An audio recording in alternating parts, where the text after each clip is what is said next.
हरे कृष्ण। ग्रंथराज श्रीमद् भागवतम की जय। श्रील प्रभुपाद की जय। श्रीमद् भागवतम कथा रूप चैप्टर 79 अद्भुत कृष्ण 10वां स्कंद। श्री कृष्ण द्वारा गोवर्धन पर्वत को उठाए जाने की घटना को सब ब्रजवासियों ने प्रत्यक्ष अपनी आंखों से देखा था। आश्चर्यचकित हो वे सब नंद महाराज के पास आए और बोले, नंद महाराज, आपका पुत्र ऐसे अद्भुत कार्य कर रहा है। हमें आश्चर्य होता है कि उसने हम जैसे मनुष्यों के समाज में कैसे जन्म ले लिया। ये कैसे संभव है कि 7 वर्ष के इस नन्हे बालक ने केवल एक हाथ से गोवर्धन उठा लिया, मानो किसी हाथी ने कमल का फूल उठाया हो। जब कृष्ण कुछ दिनों का शिशु ही था, उसने पूतना के प्राण चूसकर उसका वध किया। 3 महीने का होने पर उसने केवल अपने पैर के अंगूठे के स्पर्श से बड़े छकड़े को पलट दिया। 1 वर्ष की अवस्था में उसने आकाश में इतनी ऊंचाई पर पहुंचने पर भी तृणावर्त का वध किया।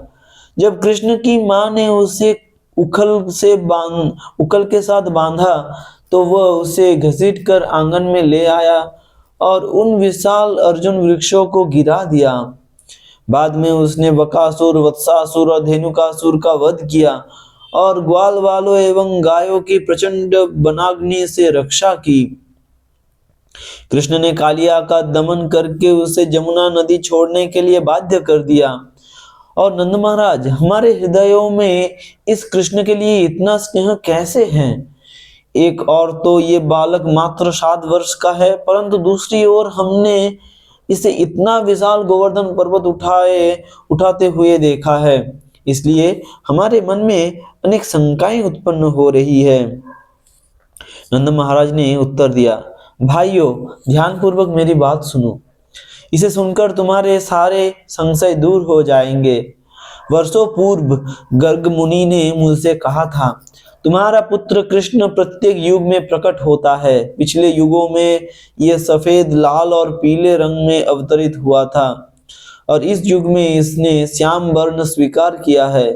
गोकुलवासियों के दिव्य आनंद को निरंतर बढ़ाने के लिए यह बालक सदैव आपके कल्याणकारी कार्य करेगा और इसकी कृपा से तुम सब विपदाओं को लांघ पाओगे।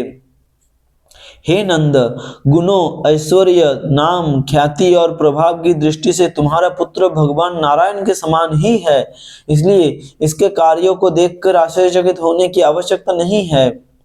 गर्ग मुनि के जाने के बाद मैं कृष्ण को भगवान नारायण का ही एक विस्तार अंश मानने लगा।